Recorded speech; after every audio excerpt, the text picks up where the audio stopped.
जरा तुलना कीजिए। यूपी में 17 जुलाई को कोविड के 81 मामले रिकॉर्ड किए गए, जबकि केरल में देश में सबसे ज्यादा 16,148 मामले सामने आए।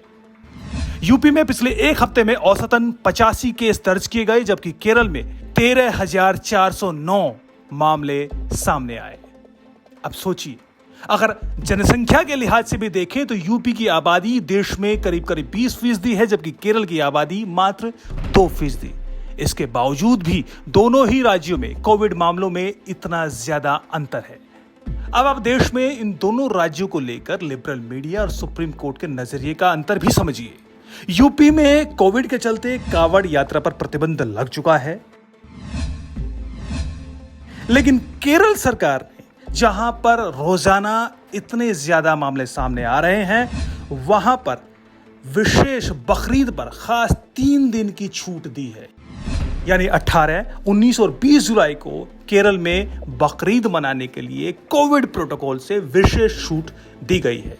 लेकिन दिलचस्प यह है कि इसको लेकर ना तो मीडिया में कोई हंगामा हुआ, ना ही कोई ट्वीट ट्रेंड चला, ना ही सुप्रीम कोर्ट ने कोई सुओ मोटो यानी स्वतः संज्ञान लिया, और ना ही तीसरी लहर को लेकर कोई हंगामा खड़ा हुआ। आज कोविड देश की राजनीति का अहम हिस्सा बन चुका है, लेकिन हमारे देश की लिबरल जमात और उच्च संस्थानों की हिपोक्रेसी को एक्सपोज करने का भी ये एक सटीक माध्यम साबित हुआ है। आपको याद होगा कि कैसे कोविड की दूसरी लहर को महाकुंभ के मत्थे मढ़ दिया गया था, और ऐसे आरोप लगाने वालों में सुप्रीम कोर्ट के महामहिम भी शामिल थे।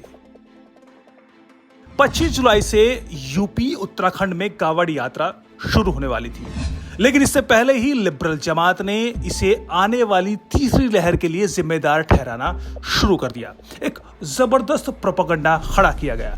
हालांकि उत्तराखंड सरकार इस पर पहले ही प्रतिबंध लगा चुकी थी, और यूपी सरकार कोविड प्रोटोकॉल के तहत यात्रा निकालने की तैयारी में थी कि सुप्रीम कोर्ट ने सुओ मोटो यानी स्वतः संज्ञान लेते हुए यूपी सरकार को कांवड़ यात्रा पर प्रतिबंध लगाने का आदेश दिया। यूपी सरकार ने आदेश मान लिया, लेकिन हैरानी की बात यह है कि ठीक उसी वक्त केरल सरकार द्वारा बकरीद पर दी गई 3 दिनों की छूट को लेकर सुप्रीम कोर्ट सुओ मोटो यानी स्वतः संज्ञान लेना भूल गई। हाँ, एक याचिका दाखिल हुई तो उस पर सोमवार को सुनवाई जरूर हुई। हालांकि तब तक 18 और 19 जुलाई यानी 2 दिन पहले ही बीत चुके थे।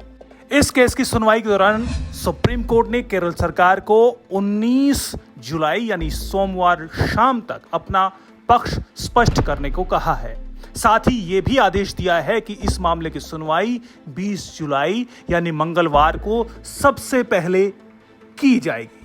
मतलब ये कि अगर इस मामले में केरल सरकार के आदेश और रवैये के बावजूद सुप्रीम कोर्ट सेलिब्रेशन पर प्रतिबंध लगा भी देती है, तो तब तक 2 दिन पहले ही बीत चुके थे, तीसरा दिन भी लगभग पूरा बीत जाएगा। अब ऐसे में सुप्रीम कोर्ट के आदेश का क्या मतलब रह जाएगा, ये आप भी समझ सकते हैं।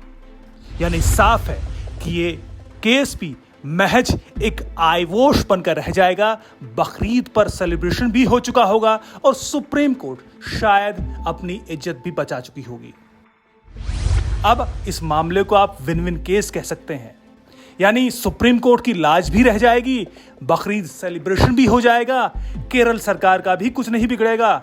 हाँ, बिगड़ेगा तो आम लोगों का, क्योंकि इस बहाने जिस राज्य में 16,000 से ज्यादा केसेस सामने आ रहे हों, वहां पर इस सेलिब्रेशन से क्या असर होगा वो हम आने वाले दिनों में जरूर देखेंगे। बहरहाल इस दौरान जो लिबरल जमात चुप है, वो आने वाले कांवड़ यात्रा को लेकर पहले से ही अपने अपने ड्राफ्ट में शायद मैसेज पहले से ही लिखकर बैठी हो, उसकी तैयारी में जुटी हो।